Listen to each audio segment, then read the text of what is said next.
a month for phone, and we include that feature in there. Very excited about this. So we just had our first customer sign up in Port Angeles on Saturday. Smart Home is the automation of your home, so you can control everything from your phone when you are away. I've had a similar service and just switched over to ours for about 6 years, and it's breathtaking. So all the little blue spots are devices you can introduce into your house to have automation and have control of your home from where you want to go. And so an example, shortly after we had ours installed, I got a text from the system that my garage door had been left open for 15 minutes. So then I turned on the camera that pointed out to the driveway and saw there were no cars on the driveway. I texted my wife saying, "Did you need to leave the garage open?" She's like, "Oh my God, no." And I hit a button and it closed the garage door. So she didn't have to go back, nobody could break into our house. So there's about 20 different devices you can put into your home, and it's all one ecosystem. You can also tie devices together. So what I have is, I'm kind of one of those guys that hates to heat the city of Redmond when the heater's on and the kids leave the doors open. So I have it set that if any exterior door is left open for 5 minutes or more, it turns the heater off. So I'm not like heating the neighborhood. And then as soon as the door closes, it'll turn the heater back on. So all the devices you get in your home can all talk to each other and get very smart. And so this is a service we're just introducing. Like I said, we started in Port Angeles, and we'll be coming to Duval probably in the next 2 or 3 months and being able to start to offer that. I also wanted to point out, we have what's called Simply Internet. This is our low-income internet product. It is designed for families who are on the National Free and Reduced Lunch program through schools. And it is $9.95. You get internet, including the equipment. There's no contract, free installation, no charge for equipment. So, and just earlier today, we decided to knock that up to 10. It's going to be a 10 megabyte connection to the internet. So this is usually coordinated through the schools, and I actually don't know the demographics here in Duval and Walnut to know if you have a lot of families that qualify for this, but we would love to work with the schools if you do. So that's on the residential side. We'll go a little quicker on the commercial side. We do have, when I get to our network and how it works, this will make more sense. Anywhere where we have the technology that powers residential customers, if there's small businesses there, then we have the same kind of internet products. We do have different speeds available for small business just based on what we've seen and what the market needs. But outside of the small business, we do have dedicated internet connectivity from 10 megs to 10 gigs. And like I said, we power school districts and police stations and everything else, and so they typically need a lot. So we have 2 different types of internet connectivity. We also do point-to-point, point-to-multipoint. What that means is if there's a business here in Duval, and let's say they have an office also in Seattle, we can connect them through our fiber without ever going out to the public internet. So those offices are on a private point-to-point network with each other that's totally safe and secure, lightning fast. And then multi-point, you can have 50 offices if you want, and it would never go through the public internet. For those customers who have really high demand needs, we can give them entire fiber. We also have what's called dark fiber, if you've ever heard that term. What that means is it's our glass, it's our fiber, but the customer puts their own equipment on either side of it, and they can do whatever they want with it. So it really is unlimited bandwidth over that fiber strand. So we do a lot of dark fiber as well. We have what's called co-location, so businesses who don't want to have servers in their office because there's power outages and so forth. We rent them space, electricity, air conditioning, and security. They put their servers into our location, and then it's up 24 hours a day, 7 days a week, never overheats, and there's more and more companies are looking to get their stuff off-site and into co-location facilities. For commercial businesses, we have phone too. We have hosted voice, which is the way that all businesses, I think, should be doing phone now, which is there's no switch in your office. It's all up in our cloud. You control through a web browser. You can add users and program, routing tables and everything else. But we also do traditional business phone lines as well. So any questions on our products before I switch to what the network is? Is this interesting and helpful? Is this kind of what you were hoping to get? Okay, good. All right, so our network is very cool. Not to scale, not engineering-wise totally accurate, but to make my point here. The blue boxes are, consider them hubs, or places where our network comes together. We have hundreds of them, and they're all interconnected with fiber. And the fiber is always in the loop, meaning that there's 2 points going in and out of everything, so that if there is something that causes the fiber to be cut, then everything is still connected, just routing the traffic the other way. And fiber gets cut all the time, and it's mainly from construction diggers who don't call first, and then they dig and they cut right through our fiber, and it's a pain when it happens, but our customers don't notice it because we have everything going through these redundant loops. We have connections to the public internet. They're called internet drains. We have 6 of them through our entire footprint. They are 100 gigs each. So we have 600 gigs of accessibility to the internet at any given time. One of the best parts about our network, I think, is these connections over here. These are called peer connections, P-E-E-R.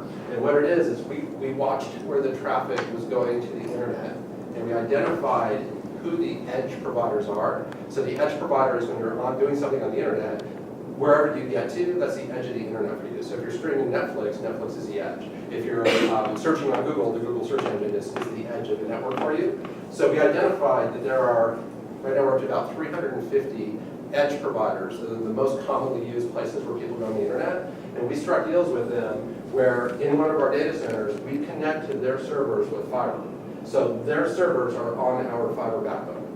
So what that means is when somebody's watching Netflix, I'll get to this in a bit, they're actually not going to the internet and going to Netflix. It's all staying within our footprint. We have what are called head ends. These are giant satellite arrays. There's usually like 12, I think, satellites at each of our head ends. And they take the cable signal from the content providers that beam down from the satellites. They hit our head end, and then we encode them so we can distribute them out to our network. So that's how we get the content for ESPN, the content for TNT that's coming through these satellite farms. We've got a couple locations where we've got these very meaty phone switches. They handle all the phone traffic that we have from residential all the way to that hosted voice solution for our customers are all handled through our phone switches. These are examples of how enterprise customers can be on our fiber footprint and talking to each other. So if these two buildings were connected, and you have, this is Duval and this is Seattle, and you've got the same business in both, they would have their data shared without, again, having to go through the public cloud. This is where things get interesting. This is called a node. Our network is referred to as a fiber to the node network when it comes to residential. And at the node, the fiber comes in, and then copper comes out. So that traditional coax copper that goes to everybody's home is just in the street up to the node. And then all the residential homes are hanging off of that copper. Does that make sense? We also have a product that's called WaveG. We don't have it here in Duval because we haven't seen we haven't had the need from a customer yet, but it's very, very popular in Seattle and in Portland and San Francisco. It is, we hang fiber to an apartment complex, and then we provide symmetrical gig service to all the tenants in that apartment complex. That's a fairly robust product for us as well. So that's a high-level view of the network. So I want to talk a little bit about these blue boxes, not all of them. But we have 14 blue boxes that are super important across our 3 states. They're very, very important to our network. And they are the core of the network. I won't read all the gobbledygook up here. Just know that it is commercial grade, the highest quality, everything we can do to make sure that our core network that makes everything work is as robust as you can make it. From all the network providers that we've seen around the world, we've architected just really a very, very first-class core. Duval is one of our 14 cores. So the hub that we have here in Duval is the best routers, unbelievable power. We've got generator backup. This N+1 for our air conditioning, because cooling is really important when it comes to technology, means that we have enough cooling for all the servers in there, plus one more. So if we have an AC fail, there's a backup that's there. And then we've got these 2 or multiple 100 gigabit fiber pipes connecting everything together. So Duval is unbelievably important for WAVE because you're one of only 14 core sites. Over the past 2 years, to make this a core site, we've invested over $2 million in Duval. We've done over $550,000 this year alone. I really won't read you this list here, but these are all the improvements that we've made to the Duval network just to support the fact that you guys are part of the core. And I think what frustrated me the most when I was talking to Matt the other day was, we haven't told you guys that we were doing any of this stuff, so you didn't know. We're sitting there thinking, oh, we're the good guys, we're making this great for Duval, but we failed. It was totally on us. We had to change our personnel, we dropped the ball a little bit, didn't get re-engaged with you guys all. So we appreciate being here tonight to be able to share this. But yeah, we've invested a ton, and we'll continue to invest to make sure that the Duval plant is what it needs to be. So Kevin was nice enough to put together some photos. This is an aerial, so you guys are right here. And the blue lines are fiber when it's hanging on a pole. The yellow lines you see is when we have to go underground. It's much more expensive to go underground, obviously, than hanging on a pole. So you can see that coming into Duval, you are indeed, there's a fiber going this way, and there's a fiber going this way. So if there's a fiber cut on one of the lines coming in, all the traffic would just route the other way. What you can't see off the screen is it's all one big mesh, right? It all gets re-interconnected like you saw with those blue squares before. Zooming up a little bit to some of the neighborhoods. Again, this is just where the fiber's routing through Duval, right up to the school there. And then different parts of town. So we have a fair amount of fiber already here. 93% availability. So we measure how much traffic is going over our network at peak times. The most peak time is Saturday evening. That's when everybody's home watching Netflix and the kids are home watching YouTube or whatever it is those kids are doing these days in their 24 hours.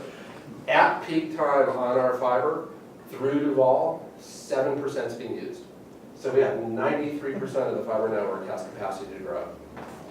And by the way, if it starts getting upwards, I'm going to use the word easy. I'm sure if the engineers were in the room, they'd smack me for that because I know it's not easy, but we can always expand and add more capacity if we need to. But right now we're at 7%. Yes? I might have missed this, but what's the maximum speed you can get on copper On the fiber, it's a gig. at a house? It's a gig. You can get a gig? Yeah.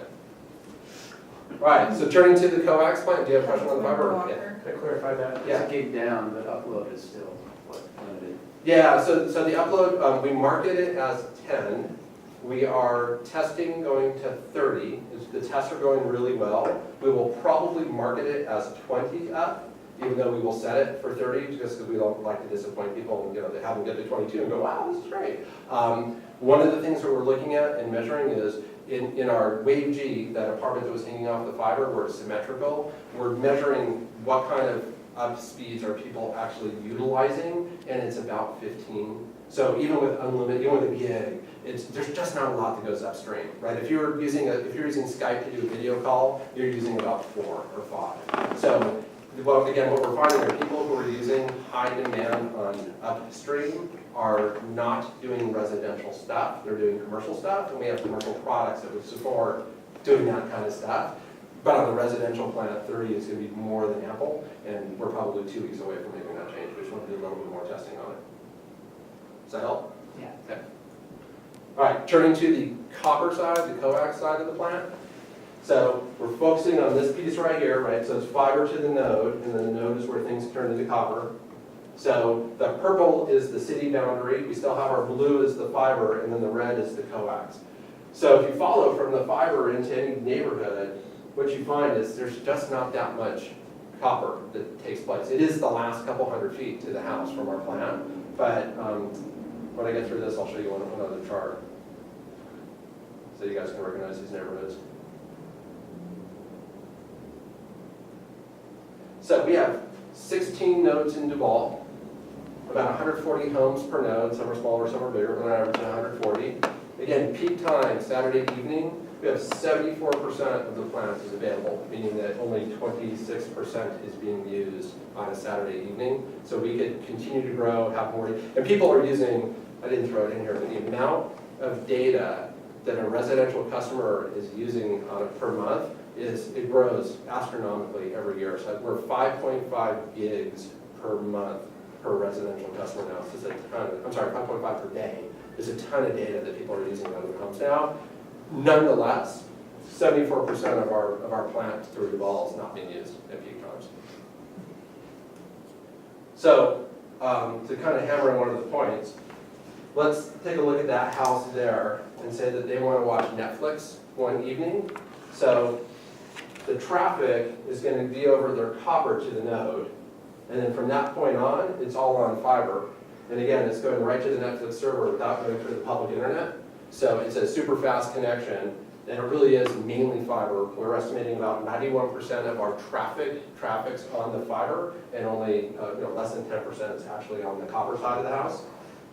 If they do need to go to the internet, again, it's fiber through the node. I mean, it's copper up to the node, and then it's all on fiber going out to the public internet. So we really are, the technical name for this kind of setup is called HFC, hybrid fiber copper, or hybrid fiber coax, because it is both fiber and copper to make it all work, and the majority of it is on fiber. So that's what I have for you.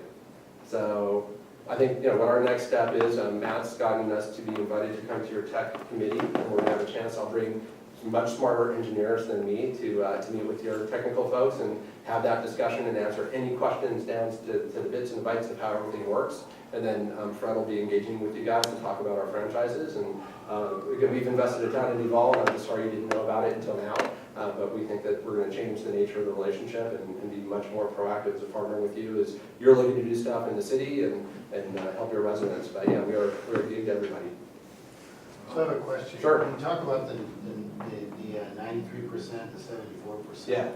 numbers, and you talk about how it's constantly growing, Yes. at what point, I mean, I'm assuming you've done the math on this, at what point will Duval hit a number that's going to cause another change? That's a great question. So what we do is, so let's focus on the traffic through the node, and that's this 74% right there. When a node gets to 50% utilization, it shows up, we have what's called a ROI chart, so for red, orange, yellow. When a node turns yellow, it means that it is at 50% or more utilization at peak. As soon as it's yellow, we start making plans on what can we do to that node to enhance the capacity that's there. If we don't take action fast enough and it goes to 60% utilization, it is orange. If it goes to 70% utilization, it's red. Our feeling is once it goes red, it's probably customer impacting. The customer is hanging off that node. They're trapped. This is all, you can see it's all kind of shared up through here. So these customers are kind of conflicting with each other, and you could have a slowdown in your internet because this guy's playing too many games or something. So we try not to ever let a node go red. But sometimes it happens. As soon as it turns yellow, we start spending money. And the thing that we're doing now is we split the node. So what we would do is we would bring in the equipment, the equivalent of what that node is, and have a second one. And then during our maintenance window, 2 in the morning, we would go in and we would literally move the plugs for that neighborhood. So half the neighborhood goes onto a new node. And now you have 2 nodes, and now you'd have 17 instead of 16, or 18 instead of 17, and then that node is back down to low capacity. And we can do that forever, right? We can keep splitting nodes and adding more nodes. It costs money, and we invest in money because that's the business that we are in. But yeah, we can keep splitting. There's no end in sight for that. On the fiber, right now we're at 7%. If that gets up to the point where it hits 40%, it's technically a different solution, but it's the same concept. We just have more capacity. I mean, it sounds silly, but we would drop another X million dollars into the data center there and add more servers and bring in more fiber. And so we can continue to grow capacity without that. Yeah. Yes, sir. What percentage of the Duval households are on wave? I don't know the answer to that. We have 1,600 customers in Duval. I just want to remind folks, this is a committee of the whole, so we're not supposed to have questions from the audience. But Oh, I'm sure they'll sorry. be happy, that's okay. Yeah. You haven't been to a meeting in a long time, so Yeah. I just want to remind folks, I'm sure way folks will probably willing to stay around and answer Yeah, for sure. questions after as well. For sure. Yeah, so we would love to get more customers than the 1,600 that we have. We've invested, if you think about all the millions that we have invested you kind of go for those 1,600 customers, but Duval's very important to us, and we're local, and we want to continue to grow that. So one of the challenges that we have is we have a pretty strong, probably 10 to 12% of home-based businesses. Sure.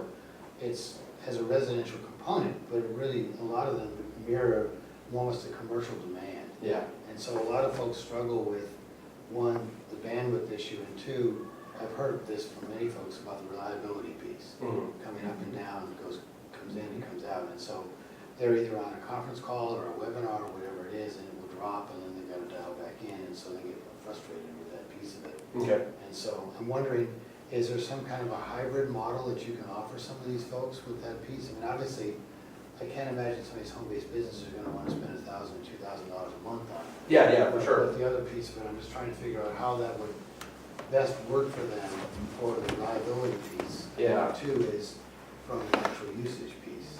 So, and this is where I'll lean on Kevin to tell me that, oh my gosh, if I say something I shouldn't say, then correct me, because I don't want them to have a bad impression.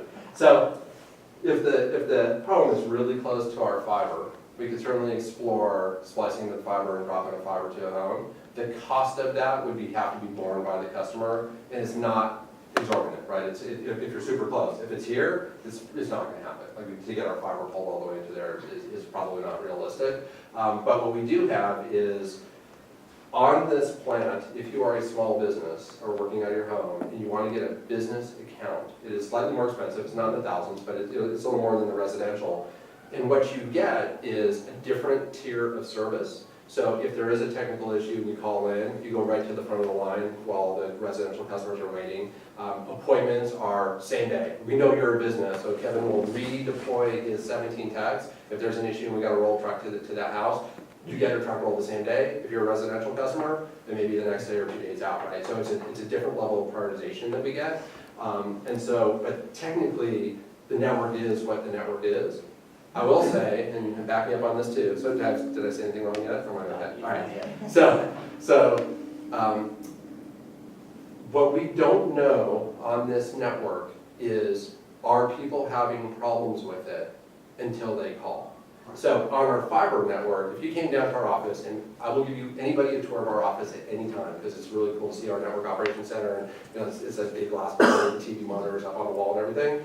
They manage and monitor the fiber network constantly. So if there's any kind of disruption in fiber, we know about it. Unfortunately, once it hits the node, the technology here just doesn't allow for that. So the only way that we know there's problems is when a customer calls and says, hey, I was on a conference call and it dropped, or my internet's going really slow. If you don't call, we don't know. So if you hear about that from customers, have them call, and that way we know that there's an issue. And then Kevin has his team, and he's got 17 people who will get a ticket, and it can be, this copper stuff, it's super finicky. So if there's a screw plate in the wall that's loose, it can actually cause noise that disrupts the internet connection. And so what the team will do is they'll go into a home and they will certify that all the outlets are secure and that all the things are tight. It sounds silly, but it's amazing what a loose something can do to make somebody have a miserable experience. And this isn't a Wave thing, this is anybody who does coax, so it's a Comcast, Time Warner, everybody else. This house could have a loose screw, and this house is suffering because of it, right? It's a shared network. So it's probably a little bit of extreme, but that kind of stuff happens.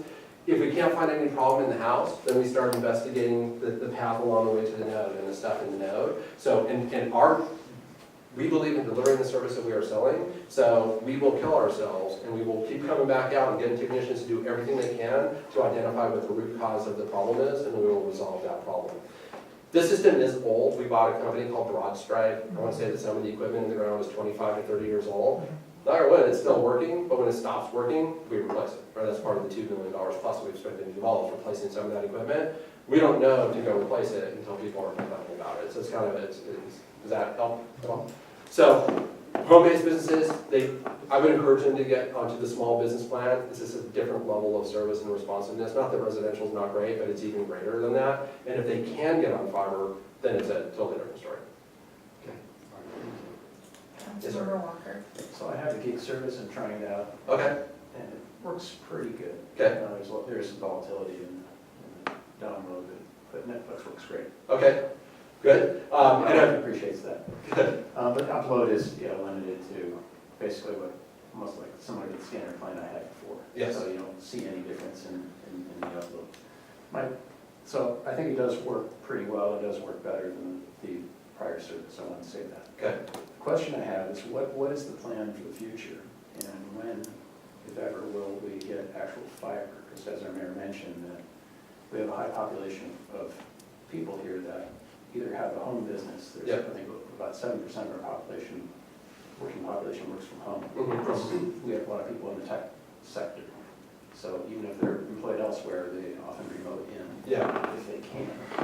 So there's a growing demand for high upload and reliability as well. So what's the ultimate plan for fiber? Okay, so there's two, you asked one question that actually has two interesting components. I'm gonna tackle the upload speed first. And it's gonna be a discouraging story, but we believe in transparency. So if you take the copper that comes out to the house, It is a series of frequencies from low to high.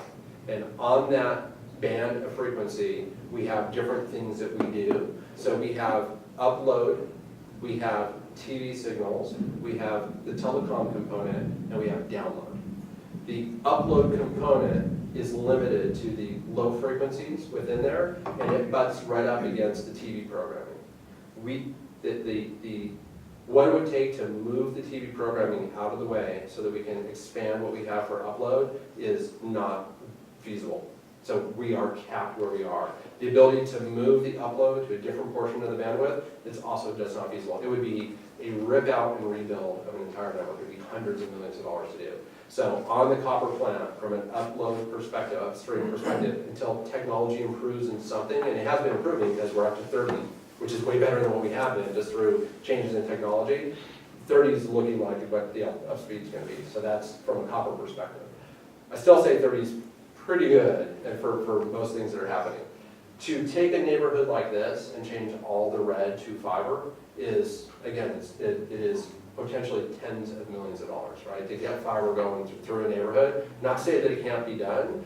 If Duval is absolutely set on wanting to do that, then what Fred and I would like to do is get into discussions of, well, how do we make this a private and public partnership where, you know, if we can, coming up with the business to be able to justify it. So if we pull fiber into an entire neighborhood and we got 2 customers to take our fiber internet, which by the way isn't that much more expensive than the coax one, like how do we justify taking on that expense? If the city would work with us and go, hey, look, we'll get you all the conduit you need and half of your construction costs will go away because we can do this and this for you and you can help, you know, we can work together to find a way to make it feasible to pull that off. We will have those discussions and let's get super creative and see what we can do. But to fiberize a neighborhood and bring fiber to all the homes, the demand has to be there. And one of the things that you can almost say the fact that we now have gig on our coax, it's kind of lessening the need to do all the fiber work, right? So it is, I'm not giving you a good answer other than it has to make business sense for us and it has to make sense for the city. But whatever we can do creatively together, we're happy to have those discussions. Yeah, that answers part of my question. Okay. What about for new communities? Because we have a few that I think will be coming on fairly soon, are on Big Rock, and there would be about 300 new homes built there. Yeah, What about that's a great 500 question. new homes? So So if we were to look at this, and let's say that, I'm just making this up, because I don't know what part of this is, but let's say that you were going to build 50 more houses here, we would just extend the copper, because it's part of the neighborhood. If you're doing a new development here, we would do fiber. So we don't want it, our goal at Wave is to not lay another foot of copper. We always want to do fiber now. Sometimes you just do it because it's an extension, it's called a line extension. You're just extending the street. But if there's going to be something all new we're going to, we will bring fiber out there. So could we discuss with you what our development Absolutely. plans are? Yeah, for sure. See if we can get fiber to those new communities? Yeah, for sure. It wouldn't be moved, but I'll get the right people talking to you about that. We have a couple just to kind of get the seeds going. We have one community that's being built out where the developer worked with the city and they struck a deal where they did what we're calling, it's a bulk deal, where the developer is buying gig fiber connectivity to all of their homes. So our customers, the developer, for their 1,200 homes that they'll ultimately have over the next 5 years that they're building out, and every customer moving in gets our Wave G gig symmetrical service. That's one model. Another model is, hey, just work with us, help us get the conduit in the ground, and I'll tell you this, the worst part of construction is permitting. Getting the permits to get on the poles and getting the permits to dig the ground, and it's streamlining that and helping reduce those costs and everything. Then we've got other ones where it sounds like what you're doing is it's a new development build, and we're bringing our fiber out there, and we're going to sell it one customer at a time, and but we work with the developer to make that happen. So anywhere on that spectrum, we're happy to talk to you guys about that. And then lastly, I saw on your map that you do have fiber down Main Street. Yes. Is that correct? Yes. So could our businesses along Main Street utilize that fiber connection? We must have splice cases and everything like We have that. splice, yeah, so all those new bolts that are on the sidewalks and out there, there's splice cases throughout there, and we've got, a very large conduit we put in there, I think we ended up with 4-inch conduits, multiple 4-inch conduits down there, so we can pull more fiber through there to the individual business throughout there to splice into our splice case. And does that line go this way as well to the south? Do you want me to talk about the maps? It does, Yeah, okay. okay. Yeah, so all of the new area that you guys are still working on down there. All of Main Street is now underground, so we've got 4-inch conduit through there, very large, high count fiber through there as well. We didn't pull through 48 count fiber, we pulled through some big stuff. So we can, connect anything throughout that area there. What would it take for businesses to utilize that? Would you have to get several businesses together to share the cost of that connection? Or what would it So take? one business at a time. Yeah, I can get, so we have commercial salespeople who walk down the street and go door to door, and I can get them in touch with you if you want to help coordinate that, or they can just start calling on the businesses. But yeah, it's because the fiber is already in place, we'd love to get customers using it. I have a word in that too. Where their splice case is the real thing. I remember years ago in Ferndale, a realtor talking about a new development project, and it's fiber right in front. And yes, it was Verizon or Frontier Fiber at the time, but there wasn't a splice case for 4 miles both ways. Yeah. So you basically have to rebuild the whole network in. We'll pay key attention there. We work with the business owners and property owners and others to do everything we can. We don't want to make any money on construction costs, but sometimes it may cost $18,000 or $20,000, even though someone heard because they heard about this meeting, oh, there's fiber right down Main Street. It still may take some time to get there, but we will do everything we can to make it affordable, make something go. Another model that some of the cities are talking about with us about is helping subsidize some of that, if whatever the city can do. Cities can own conduit and can own them for 50 and 100 years. A business like ours wants to own conduit and have it paid for in 3. So if there's a way we can work with the city and do something that helps a bunch of businesses and helps us and helps the city grow, we're all ears. We'd love to talk with you. Well, 2 things. I know the city owns conduits. That'd be one possibility. The other is what you mentioned in terms of marketability for economic development. We have this Main Street project, we've all invested $8 million of our neighbors' money in, and the next part of it would be to see that develop in ways that people would appreciate, and other business opportunities. So I think that would be one of the stories we'd like to tell. Be able to market to businesses, hey, come on Main Street, and you've got this Wave G symmetrical up to 10 gig or more connectivity. I mean, it's a brilliant fiber product. I mean, we've got lots of happy So perhaps we would Councilmember work Nixon, with you please. on that claim of what we can say. I'm sure that you'll work with the city on that. That'll come for policy through the council. Okay. We won't be into that until it actually comes to us for a vote. I am on Main Street. Okay, I am the corner building on Valley and Main, okay, where the new is. I've had Wave there for 8 years. okay, It's been extremely fast. okay. I don't feel that, the cost to me is worth what I get. Mm-hmm. I know residential has some complaints, but my commercial aspect of Wave has been very, very good. Cool. I haven't never had to call.